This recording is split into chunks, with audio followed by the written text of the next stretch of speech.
형수님과의 위험한 관계는 바람에 나부끼던 속옷 한 장에서 시작되었습니다. 그날 오후에 햇살을 머금은 섬유유연제 향기는 제 안에 잠들어 있던 모든 도덕과 이성을 마비시키는 금단의 향기였습니다. 본격적인 이야기를 시작하기 전에 잠시 시간을 내어 좋아요와 구독을 눌러주시면 더 좋은 이야기를 만드는데 큰 힘이 됩니다. 감사합니다. 제 이름은 박지훈. 이것은 제 영혼을 송두리째 파괴해버린 돌이킬 수 없는 실수에 대한 뼈아픈 고백입니다. 때는 2019년 숨 막히는 더위가 서서히 고개를 들던 여름의 초입이었습니다. 31살의 저는 수년간 도전했던 공무원 시험에 낙방하고 변변한 직장 하나 구하지 못한 채 5살 터울의 형 박진우의 집에 얹혀 살고 있었습니다. 형은 저와는 정반대의 삶을 살았습니다. 젊은 나이에 IT 사업으로 크게 성공하여 모두가 선망하는 서울의 심장부, 강남의 화려한 주상복합 아파트에 신혼집을 꾸렸죠. 40층이 넘는 높이에서 도시의 야경이 파노라마처럼 펼쳐지는 30평대 아파트. 그곳은 형의 성공을 증명하는 빛나는 트로피였고, 제게는 매일 아침 눈을 뜰 때마다 저의 무능함과 초라함을 확인시켜주는 거대한 감옥과도 같았습니다. 제 방은 집안에서 유일하게 햇빛이 잘 들지 않는 창고를 개조한 작은 공간이었습니다. 그곳에서 저는 사회로부터 그리고 제 자신으로부터 도망치듯 숨어 지냈습니다. 그리고 그 집에는 형수님, 김서연이라는 사람이 있었습니다. 저와 동갑이었지만 형수님은 제가 살아오면서 만나본 그 어떤 여자와도 다른 차원의 사람이었습니다. 값비싼 옷이나 화려한 장신구가 없어도 몸에서 배어나오는 단아함, 누구에게나 상냥하고 차분한 말투, 그리고 몸에 밴 듯한 우아한 몸짓까지 형수님은 마치 이 값비싼 아파트의 마지막 퍼즐 조각처럼 모든 풍경과 완벽하게 어우러졌습니다. 처음 형이 결혼할 사람이라며 그녀를 소개해 주던 날, 저는 심장이 쿵하고 내려앉는 것을 느꼈습니다. 하지만 그 감정이 무엇인지 감히 들여다볼 생각조차 하지 않았습니다. 아니, 해서는 안 된다고 스스로에게 수없이 되뇌었습니다. 그 사람은 제 형의 여자, 제가 감히 형수님이라는 신성한 호칭 외에 다른 어떤 이름으로도 불러서는 안 되는 사람이었으니까요. 형수님은 그림자처럼 지내는 제게 늘 따뜻했습니다. 밤늦게까지 책상에 앉아있는 제 방 문고리에 조용히 꿀물 한 잔을 걸어두기도 했고, 또 한 번의 면접에서 떨어지고 돌아와 절망에 빠져있던 제게 말없이 따뜻한 차를 내어주며 괜찮아요, 도련님. 분명 좋은 기회가 올 거예요라며 어깨를 두드려주기도 했습니다. 그 다정함은 제게 때로 날카로운 칼날과도 같았습니다. 가질 수 없는 것을 향한 갈망을 부채질하고 제 비참한 현실을 더욱 선명하게 만들었기 때문입니다. 저는 형수님의 친절이 부담스러워 애써 외면하며 제 마음속 깊은 곳에서 독버섯처럼 자라나는 위험한 감정의 싹을 짓밟으려 필사적으로 노력했습니다. 모든 것이 무너져 내린 그날도 여느 때와 다름없는 무료하고 지루한 오후였습니다.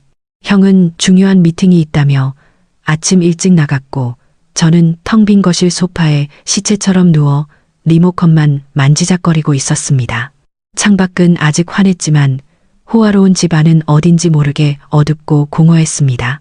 무기력하게 눈을 감고 의미 없는 낮잠이나 청하려던 순간, 베란다 쪽에서 무언가 가볍게 펄럭이는 소리가 제 귓가를 간지렸습니다.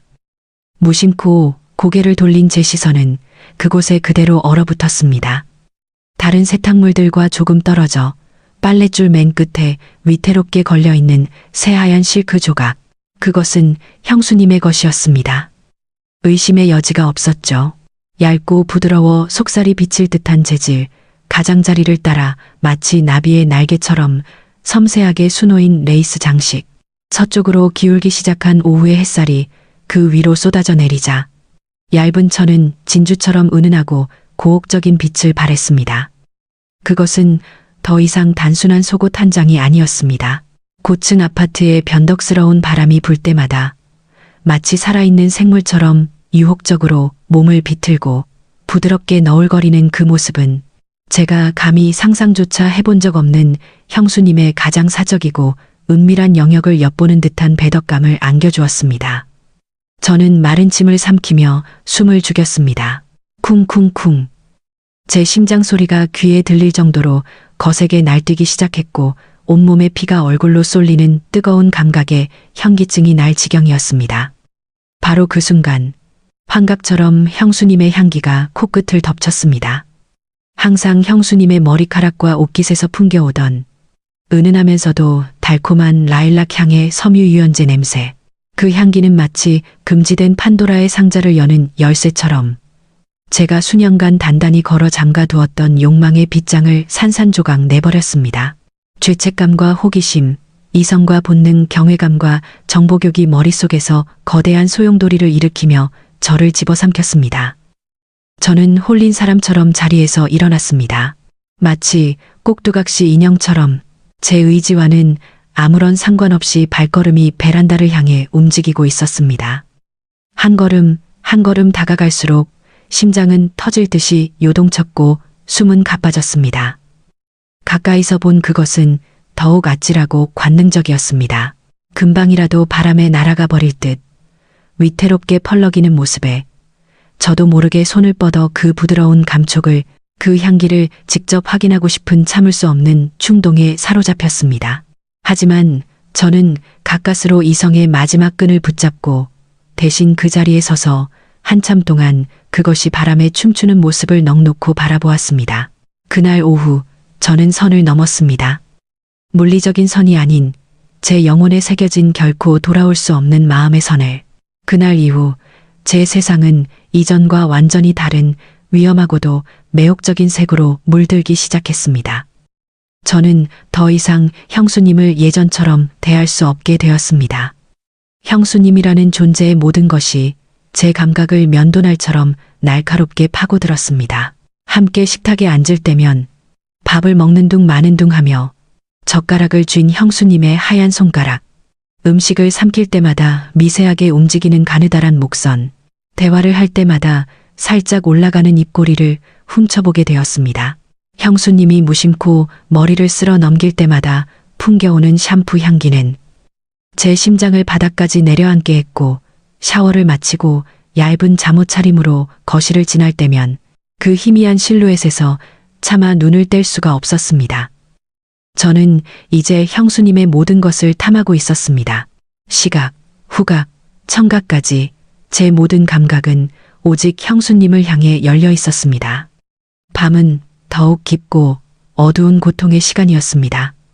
형과 형수님이 함께 있는 안방에서 새어나오는 아주 작은 소리 하나하나에 제 모든 신경이 곤두섰습니다. 두 사람이 나누는 나지막한 대화 소리, 형수님의 맑은 웃음소리, 심지어는 침대가 아주 희미하게 삐걱이는 소리까지. 그 모든 것이 제 상상력을 잔인하게 자극하며 밤새도록 저를 괴롭혔습니다. 상상 속에서 저는 수백 번도 더 형의 자리를 대신했고 형수님을 품에 안았습니다.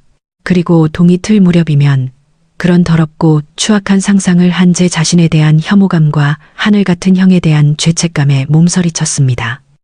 저는 스스로가 끔찍한 괴물이 되어가는 것을 똑똑히 느꼈습니다. 형의 은혜를 원수로 갚고 자신에게 온정을 베풀어준 형수님을 더러운 욕망의 대상으로 삼는 인간 이하의 존재.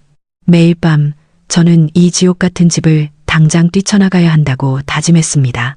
하지만 다음 날 아침 잠에서 막 깨어 부스스한 얼굴로 도련님 아침 드세요라고 말하는 형수님의 얼굴을 보는 순간 그 모든 결심은 연기처럼 사라지고 형수님을 향한 지독한 갈증으로 다시 목이 타들어갔습니다.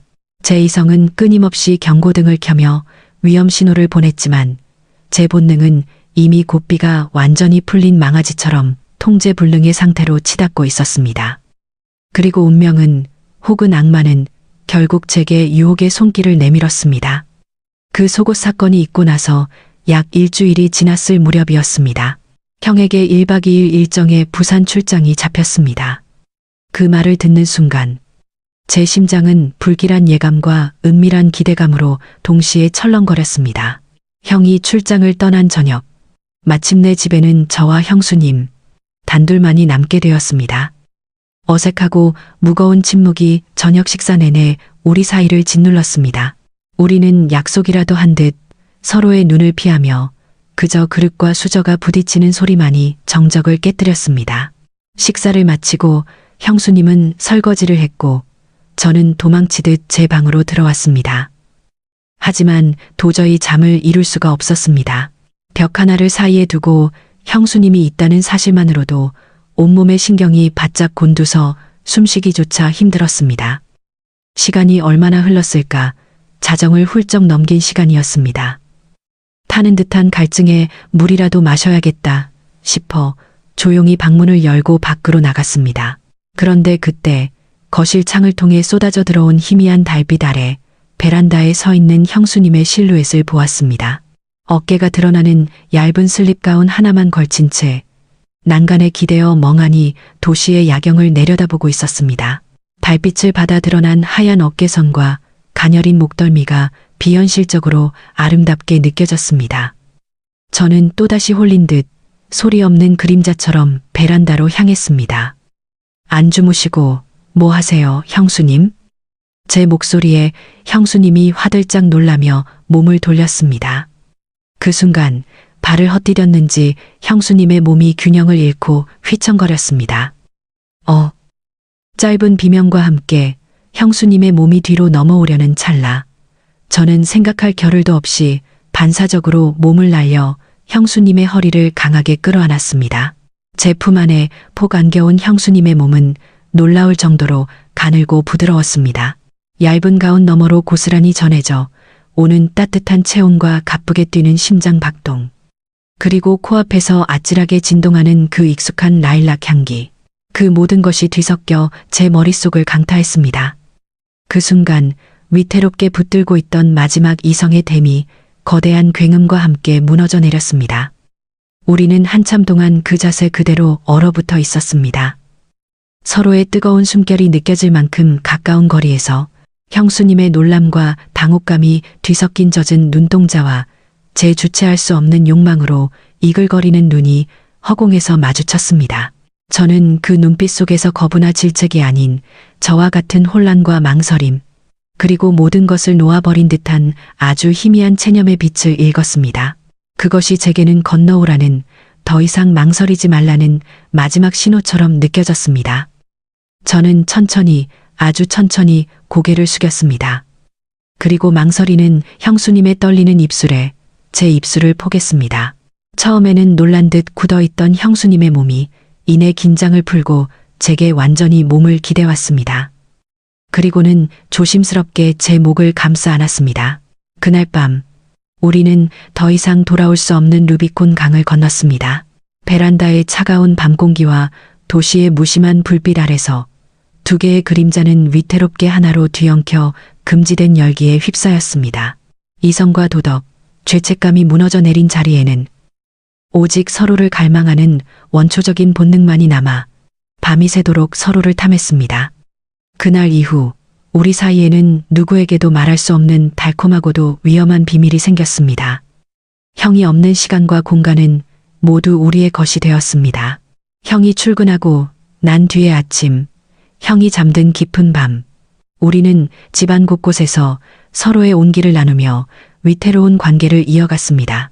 주방 식탁에서, 거실 소파에서, 심지어는 형의 서재에서도 형에게 들킬지도 모른다는 아슬아슬한 긴장감은 역설적으로 우리의 관계를 더욱 자극하고 서로에게 더 깊이 중독되게 만드는 마약과도 같았습니다.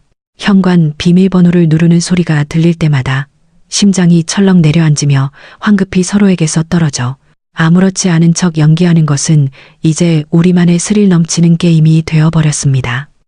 집안의 공기는 언제 터질지 모르는 시한폭탄처럼 팽팽한 긴장감이 감돌았습니다.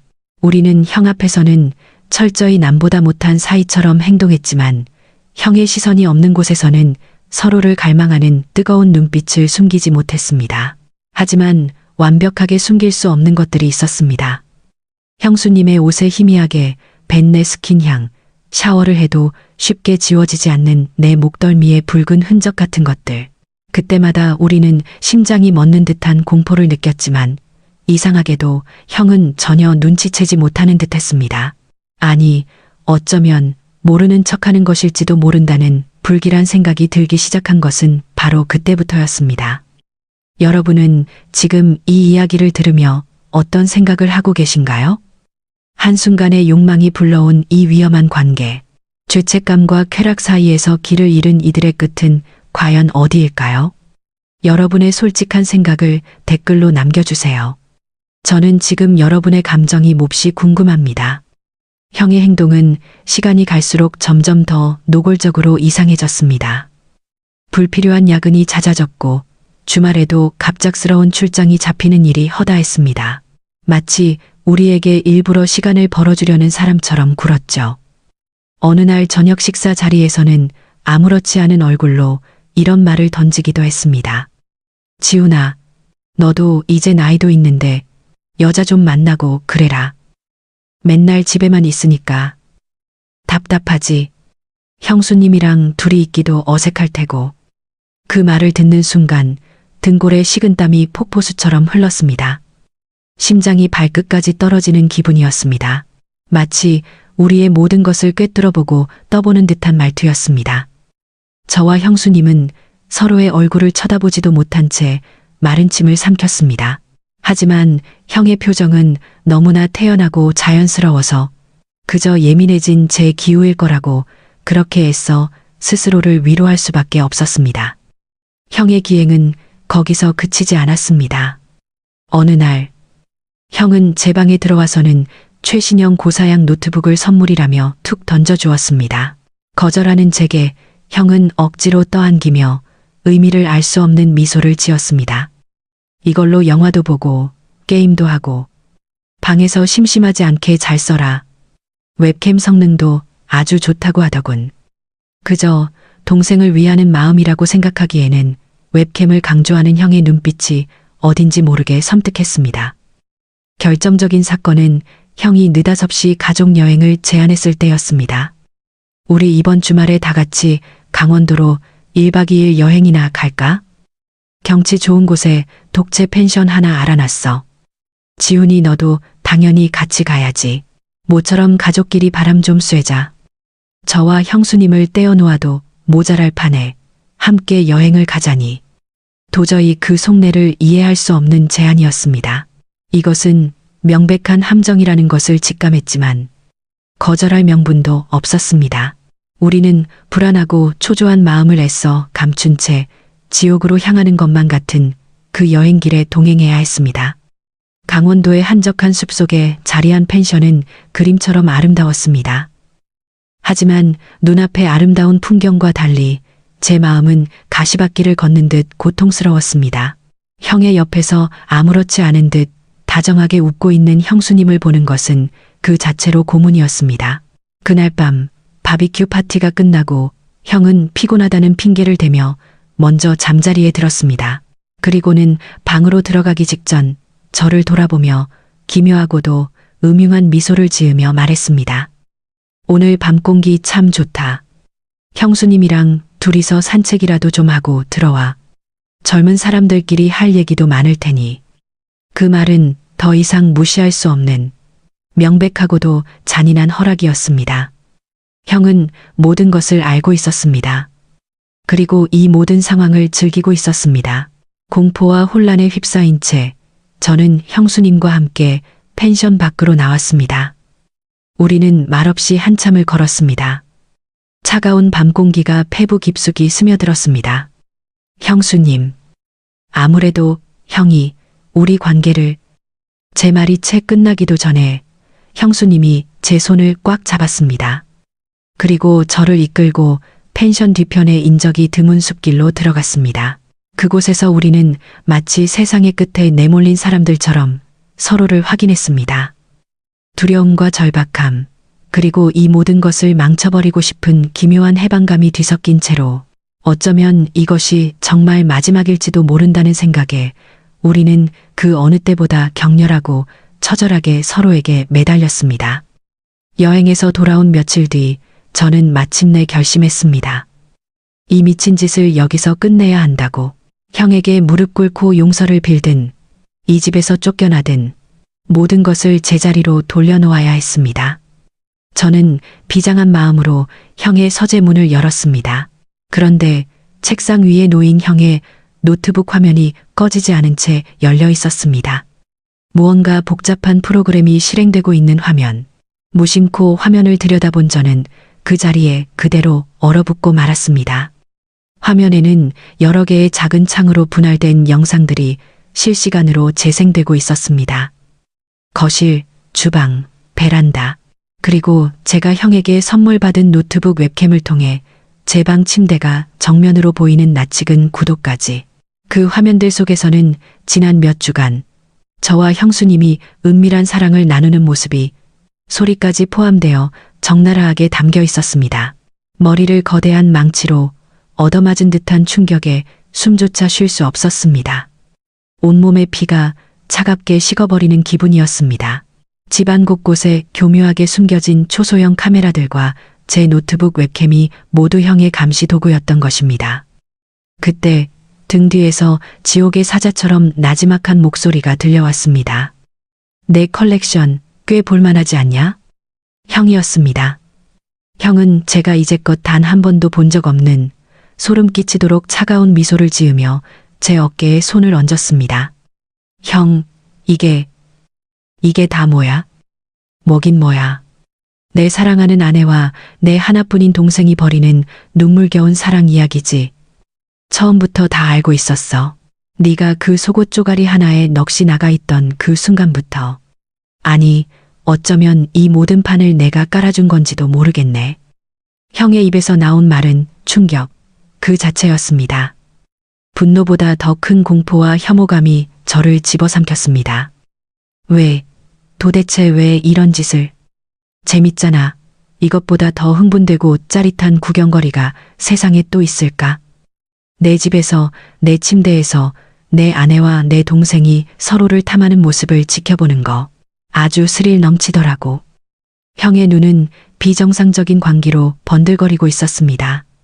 알고 보니 형 역시 다른 여자를 만나고 있었습니다. 형수님에게 이혼을 요구했지만 귀책 사유가 형에게 있었기에 막대한 위자료와 재산 분할 문제로 골머리를 앓고 있었다고 했습니다. 그러던 중 저와 형수님 사이에 미묘한 기류를 눈치챈 것입니다. 형은 분노하는 대신 이것을 완벽한 기회로 삼기로 했습니다. 우리 둘의 불륜 현장을 차곡차곡 증거로 모아 형수님을 유책 배우자로 만들어 위자료 한 푼 주지 않고 깨끗하게 내쫓을 계획이었던 겁니다.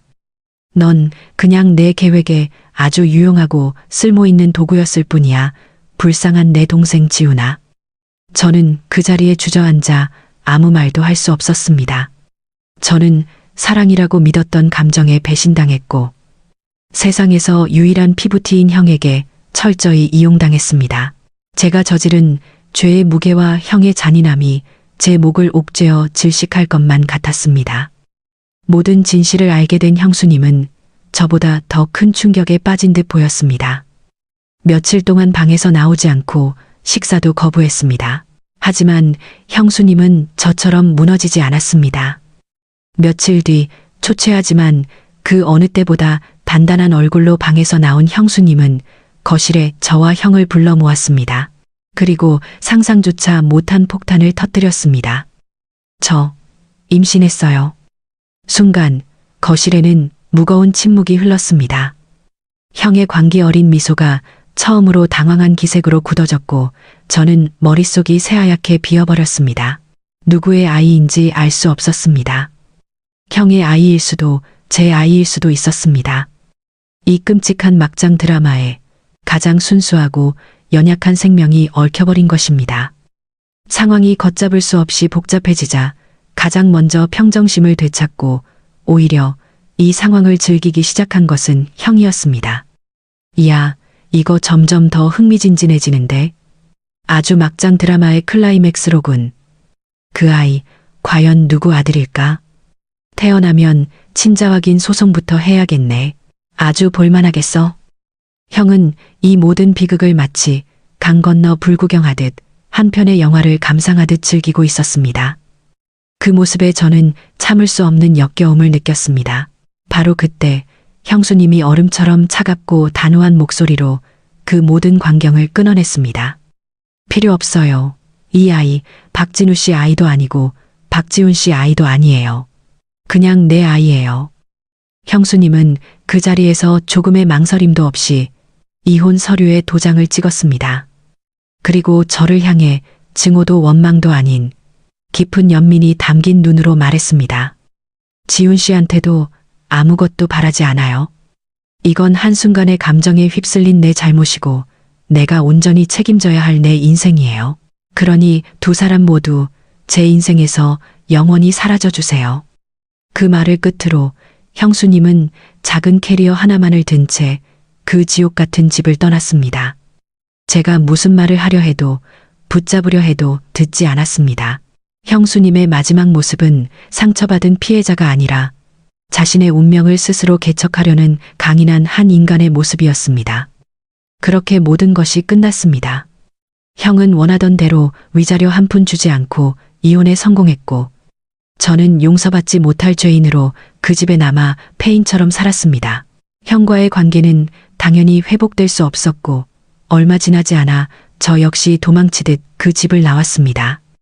시간이 흘러 1년 뒤 저는 한 법무법인으로부터 등기우편 한 통을 받았습니다.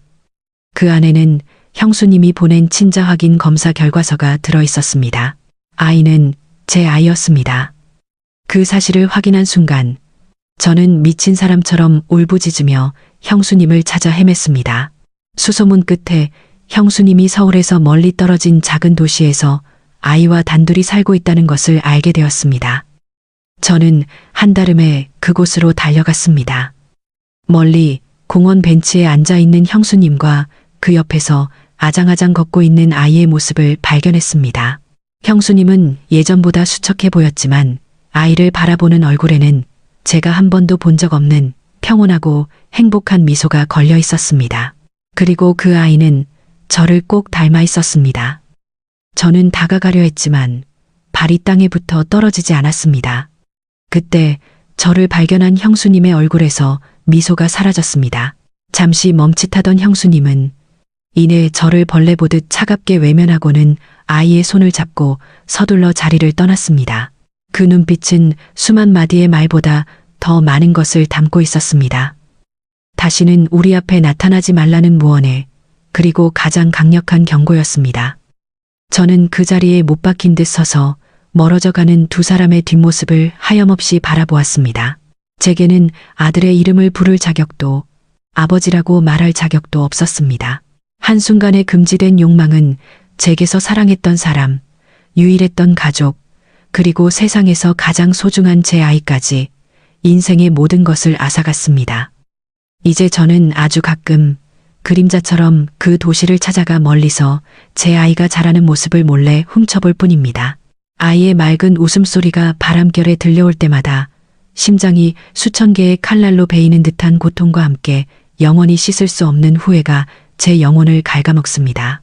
이것이 제가 저지른 죄에 대한 평생을 짊어지고 가야 할 저의 형벌입니다. 오늘 저의 이야기가 여러분의 마음에 어떤 울림을 주었는지 궁금합니다. 순간의 잘못된 선택이 한 사람의 인생을 얼마나 처참하게 무너뜨릴 수 있는지에 대한 저의 뼈아픈 고백이었습니다. 여러분의 소중한 생각과 감정을 댓글로 남겨주세요. 그리고 이 채널을 구독하시면 더 깊이 있는 삶의 이야기로 다시 찾아뵙겠습니다. 들어주셔서 감사합니다.